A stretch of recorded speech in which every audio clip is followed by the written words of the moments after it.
Amir Somoge é um dos sócios da Sport Value, consultoria financeira especializada no segmento esportivo, deu uma declaração a respeito da capacidade do Flamengo em termos de arrecadação, capacidade em termos de geração de receitas. Que o Flamengo é um foguete prestes a decolar. Ele falou isso após mais uma constatação, um levantamento da sua consultoria sobre as maiores marcas do futebol brasileiro, onde o Flamengo se consolida ainda mais como a marca mais valorosa do futebol brasileiro. Praticamente não, exatamente 1 bilhão acima à frente do segundo colocado, que é o Palmeiras, e depois muito próximo ali o Corinthians, que é o terceiro colocado. Mas o que quer dizer essa declaração? Um foguete prestes a decolar. O que isso significa em termos de perspectiva? É sobre isso que nós vamos falar. Agora, antes de seguir com esse vídeo, eu peço a sua ajuda para que se inscreva no canal. Se você curte o conteúdo do canal e quer ajudar no crescimento, se inscreva. Ao se inscrever, não esqueça de ativar o sininho para que você receba as notificações dos próximos vídeos. Tão importante quanto se inscrever, ativar o sininho, é você deixar o seu like, o famoso joinha. Através do seu like, o famoso joinha, o YouTube tem esse conteúdo como relevante e distribui para um número maior de pessoas. Comente aqui se você gostou ou não de algo. Através dos seus comentários, a gente pode melhorar a qualidade do conteúdo entregue para você. Além do que, a gente estreita a relação. Compartilhe esse vídeo com seus amigos nos grupos de WhatsApp. E mais um ponto e uma dica. Na descrição desse vídeo tem um link para que você se torne membro do canal. E lá tem uma série de vantagens e benefícios exclusivos para quem se tornar membro. Então, não perca a oportunidade, vai lá, clica no link, se torne membro e venha fazer parte da comunidade flamenguista do Norte. Voltando ao tema do vídeo, esperando aqui esse avião passar, o Amir Somoge, que é um dos sócios da consultoria Sport Value, que é uma consultoria financeira especializada no segmento esportivo, faz ali o levantamento do valor das marcas do futebol brasileiro. Ele, além de apresentar mais um estudo, um levantamento, onde o Flamengo se consolida mais uma vez, né? Na verdade, é uma constatação, ano após ano, o Flamengo como a marca mais valiosa do futebol brasileiro, 3,9 bi, 4,9 bi, se eu não estou equivocado, Palmeiras 3,9 bi, ou seja, o Flamengo arredondando ali 5 bilhões, o Palmeiras 4 bilhões e o Corinthians logo atrás, uma diferença de 1 bilhão do Flamengo para o Palmeiras em termos de marca. E aí tem uma declaração que o Flamengo é um foguete prestes a decolar. Vamos lá, o que isso significa, o que está por trás e qual é a perspectiva? Primeiro, um fato que precisa ser ressaltado, que o Flamengo, ele hoje é o clube, e já faz bastante tempo que ele vem se mantendo assim, é o clube mais valioso, a marca mais valiosa do futebol brasileiro, né? 4,9 bi, como eu estava falando, frente ao Palmeiras, 1 bi de diferença. E quando você faz esse levantamento de marca, você considera ativos do clube também, né? E os ativos, né? Considerado também a questão dos ativos físicos, né? Estádio, né? E não é só a valorização da marca, né? É o clube mais valioso, né? Então você considera a marca, você considera esses ativos físicos. Palmeiras tem um estádio, né? Que é o Allianz Arena, na sua inclusão de ativos. O Atlético Mineiro, que parece muito bem posicionado também, como um clube muito valioso. Como eu disse, não é só a marca faz parte dessa avaliação, desse valuation que eles dizem, mas os ativos físicos também contam muito. O Atlético Mineiro deu um salto também, o Corinthians também com o Arena Itaquera também é um clube muito bem avaliado, além da sua torcida, que para mim é um dos seus principais ativos. Mas o que eu quero chamar a atenção aqui, e ele deu essa entrevista, é bom destacar, no CNN Esportes, tá bom? CNN Esportes. E o ponto que chama a atenção e que, na minha opinião, faz uma diferença muito grande é que esses clubes que eu citei aqui, que vêm abaixo do Flamengo, como Palmeiras, Corinthians, próprio São Paulo, Atlético Mineiro, que são clubes bem avaliados, tem um evaluation, uma avaliação muito positiva, e ainda assim estão muito atrás do Flamengo, todos esses clubes têm estádio, né? E o Flamengo tem uma avaliação, um evaluation muito alto, 1 bi acima do Palmeiras, ainda que não tenha o estádio. E isso eu conecto muito com a declaração que ele dá que o Flamengo é um foguete prestes a decolar. Como assim? Se o Flamengo, ainda que não tenha esse ativo físico tão importante, que é um estádio, está em vias de ter, está em processo de ter, tem um terreno, mas a gente sabe que deve ter ainda uma longa caminhada se fizer de forma competente, séria e responsável o seu estádio, sem se endividar. Isso deve demorar mais um tempinho, né? Uma longa caminhada, 5, 6, 7, talvez 8 anos. Minha perspectiva é essa, mas vai acontecer. Mas ainda assim, sem o estádio, o Flamengo ele é disparado o clube mais valioso do Brasil. Sabe, isso é muito importante ressaltar e as pessoas às vezes deixam passar despercebido esse detalhe. Né? O Flamengo, 5 bilhões ou 4,9 bi, como queira, de evaluation contra 3,9 do Palmeiras de evaluation e acho que é 3,7 do Corinthians. Só que esses dois clubes apresentam ali na sua lista de ativos os estádios, né? A Arena Neoquímica Arena do Corinthians e o Allianz Parque do Palmeiras. E ainda assim esses clubes vêm bem atrás do Flamengo. Então, um ponto de reflexão que fica, quanto é que vai o evaluation do Flamengo a partir do momento que ele tiver mais esse ativo, que é um estádio? Vai explodir. E é nesse ponto que ele fala algo também que me chama atenção e é um destaque muito importante, é que o Flamengo é um foguete prestes a decolar, né? Em que sentido o Flamengo é um foguete prestes a decolar? Porque o Flamengo, em termos de capacidade, de potencial, ele ainda não explorou toda a sua capacidade de receitas, né? E receitas publicitárias, receitas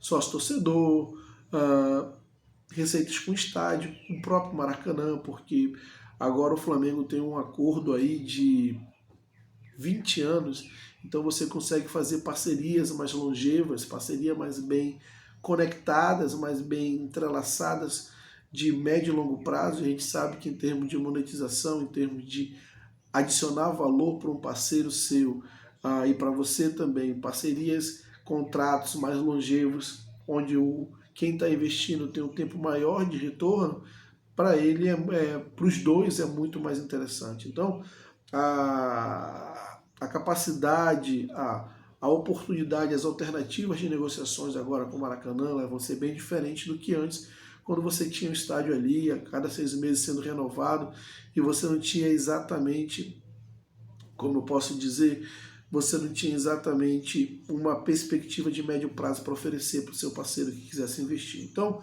isso já começa a mudar e as receitas publicitárias que estão em alta no futebol brasileiro e o Flamengo vem cada vez mais acrescendo, vem cada vez mais adicionando valor a essas receitas publicitárias, as formas como essas receitas publicitárias elas são negociadas, elas são tratadas hoje, e aí eu incluo a questão da Flá TV, que vai ser um veículo muito importante nesse sentido. As pessoas entendem muito a Flá TV como uma plataforma digital que vai meio que direcionar, vai entrar nesse jogo de questão dos direitos de mídia, como é a TV que vai transmitir e tudo mais. Isso é verdade, mas é só a ponta do iceberg. Por trás está muita questão também de a Flá TV ela ser como posso dizer, um catalisador de receitas publicitárias, porque a infinidade de negócios que podem ser travados a partir daí, né? Através de exposição, através de conteúdos que são gerados durante todos os dias, como acontece hoje com outras plataformas digitais. É infinita em comparação, principalmente ao que a gente conhece hoje, né?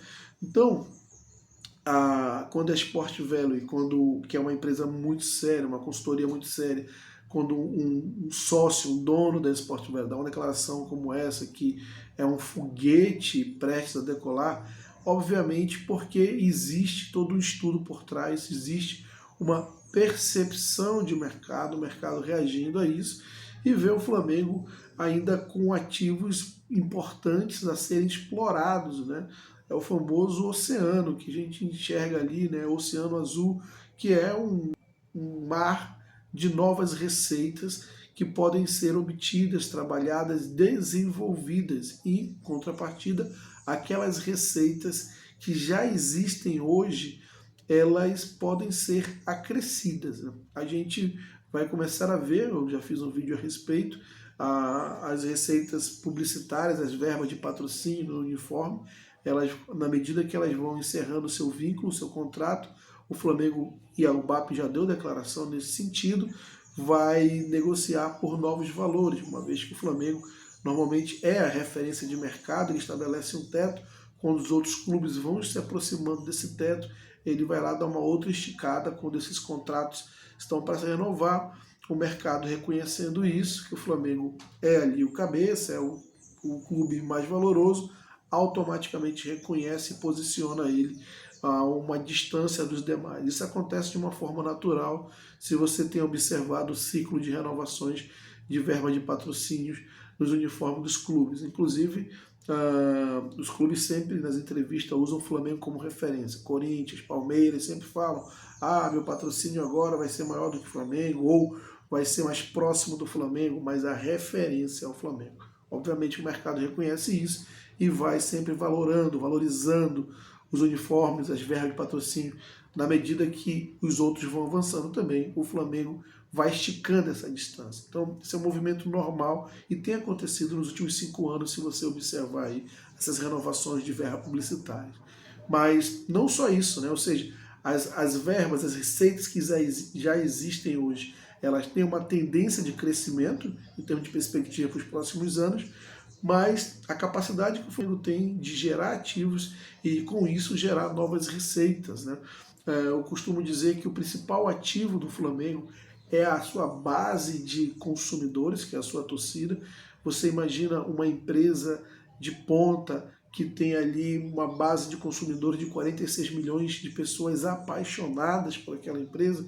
Imagina uma empresa de ponta, o quão eficiente, o quanto ela pode monetizar, gerar negócios através de uma base tão grande de clientes, de consumidores fiéis àquele produto, daquela empresa. Ou seja, ela tem ali uma confiabilidade de consumidores para ela trabalhar projetos a médio e longo prazo de uma forma muito estável, de uma forma muito segura do investimento que ela pode fazer, do retorno que ela vai ter. É justamente isso que o Flamengo tem. Então, quando ele fala que é um foguete prestes a decolar, é que esse trabalho está começando a ser visto. O Flamengo está começando a gerar essas novas receitas, o Flamengo está começando a agregar valor naquelas receitas que já existem e um mar de oportunidade alternativas estão se abrindo. E o Flamengo vem trabalhando em cima disso. Por isso, é um foguete prestes a decolar, porque é como eu costumo dizer, você está montando os pilares, né? A sustentação da pirâmide, para que quando você alce, né, você levante, ou você levante voo, como costumo dizer, você faça isso de uma maneira sustentável, né, para evitar o famoso voo de galinha, que aquele voo que a galinha dá, ela não voa e acaba depois caindo, aquele salto que ela dá não se sustenta e cai. Então o Flamengo está montando justamente bases sustentáveis de uma pirâmide, através de estruturação, através de profissionalização, e é nesse sentido que ele quer dizer. Ele destaca, inclusive, que o Flamengo é um clube altamente profissional, no sentido de gestão, e é um clube com ativos importantes que, se bem trabalhados, vai ser um clube praticamente impossível de ser alcançado na questão de receitas, na questão de negócios, né? Olhando o Flamengo como uma empresa nesse sentido, ainda que seja um clube associativo, obviamente, do ponto de vista de negócio, do ponto de vista de ativos que esse clube gera. Então, é nesse sentido de criar uma pirâmide com bases bem sustentáveis, e é exatamente o que o Flamengo está fazendo. Se você for ver, ele está reestruturando ou melhor, aprimorando, porque estruturado já vem de algum tempo, mas está aprimorando ali alguns pilares, entre essa parte de mídia, a parte publicitária, que é uma parte que toca muito, outra parte que toca muito, tem uma promessa também dessa atual gestão, é a questão dos sócios torcedores, né, de ter um programa mais voltado para que seja mais inclusivo e abranja um número maior de flamenguistas, porque hoje é algo muito voltado ali para o sócio torcedor Rio de Janeiro, porque está muito atrelado ali a ingressos, né, a participação nos jogos, mas existem outras oportunidades, outras formas de engajar. Isso também é uma receita importante, né? Então você vai aí decorrendo pelas receitas que já existem, mas pelas novas receitas que vão vir através de receitas publicitárias, de conteúdos gerados, a questão da plataforma digital e também, claro, a questão do novo estádio do Flamengo. Tudo isso que a gente está falando, você imagina, aumentar faturamento em 50% nos próximos 5 anos, ou seja, ultrapassar a barreira dos 2 bi, 2 bi 100, aumentar a margem líquida, clube mais valioso do futebol brasileiro, de uma forma muito destacada em relação aos demais, entre os 30 clubes mais ricos do mundo, considerando as receitas recorrentes, ainda que tenhamos uma moeda muito desvalorizada em relação ao euro. Com tudo isso, ainda a gente não tem o estádio, né? O destaque que ele faz em relação à questão do clube ser o clube mais valioso, em comparação a esses clubes que eu citei, Palmeiras e Corinthians. Esses clubes têm estádio, ainda assim muito atrás do Flamengo. Você imagina quando o Flamengo tiver de fato o seu estádio, o quanto isso gera de receitas diretas e indiretas. Para você ter uma ideia, existe um estudo que de forma direta e automática um clube consegue aumentar suas receitas com o estádio seu em torno de 30% a 40%, né, considerando aí grandes clubes europeus que tiveram essa experiência, entre 30% a 40%. O plano do BAP é de aumentar as receitas do Flamengo sem estádio em 50%. Estamos falando de 2,1 bi sem o estádio. Aí você coloca 30%, 40% em cima de 2,1 bi, isso de forma automática, sem contar as outras receitas que podem ser desenvolvidas, mais o Maracanã, que tem essa perspectiva de 20 anos, negócios que podem ser trabalhados. Como eu disse, Maracanã faz parte daquilo que eu chamo de pilar de sustentação da pirâmide. Nós estamos falando de um clube chegar a 2,8 bi, 3 bi, e aí sim, como eu já falei em outros vídeos, embora as pessoas custem a crer ou digam que é um discurso clubista, mas eu estou me baseando apenas em perspectivas, em dados, em levantamentos, como estou trazendo aqui, em estatística, em histórico de crescimento, né? O Flamengo pode sim chegar a uma receita de clubes Big Six da Premier. Não estou falando que o Flamengo vai estar faturando o mesmo que o Manchester City, mas vamos falar, o Tottenham, o faturamento dele é algo em torno de 3,2 bi, 3,3 bi, não passa muito disso e é um dos clubes do Big Six. Então, se nós estamos falando que o Flamengo, no intervalo de 3 anos, 4 anos, olhando receitas diretas, sem fazer muito esforço, pode chegar em patamar de 2,8, 3 bi, não está muito distante desse universo, né? Então, é aquele cenário que eu sempre digo, o Flamengo bem trabalhado, bem gerido, com uma equipe executiva que entenda o que está fazendo, e é o caso. O Flamengo você pode criticar em várias vertentes, principalmente na parte de gestão esportiva, parece que vai aprimorar nesse sentido, mas se a gente for olhar o passado, é ali onde peca, mas na parte de gestão executiva, administrativa, o Flamengo vem dando um verdadeiro exemplo para o futebol brasileiro em termos de gestão, de geração de novas receitas e de aproveitamento do seu potencial, da sua capacidade de arrecadação, da sua gestão de ativos, né? Todos os clubes têm ativos, uns mais bem avaliados, outros menos, mas todos os clubes têm ativos, e o grande segredo é você saber explorar da melhor maneira. O Flamengo, na minha opinião, tem o maior ativo de todos, que qualquer empresa daria tudo para ter, que é uma base de consumidores muito fiel, que são seus torcedores, de 46 milhões de torcedores, e que só cresce pelas pesquisas, só cresce, só crescer. E a partir daí, ele está desenvolvendo novos negócios e melhorando aqueles que já existem, no caminho para ser, de fato, a primeira superpotência do futebol mundial que fica fora da Europa. Bom, o caminho é esse, vamos esperar para ver o que acontece, mas eu acredito que o Flamengo dá passos largos nesse sentido, né? Passos bem firmes também. Quero saber sua opinião a respeito, portanto, deixe aqui seus comentários. Não esqueça de se inscrever no canal, obviamente, dá aquele like, o famoso joinha, compartilhando esse vídeo com seus amigos e não esquecendo de ir lá no link na descrição desse vídeo, clicando no link e se tornando membro do canal. Tem uma série de vantagens para você lá. Veja, participe, não perca a oportunidade, se torne membro e venha participar da comunidade flamenguista do Norte. Um grande abraço e até a próxima.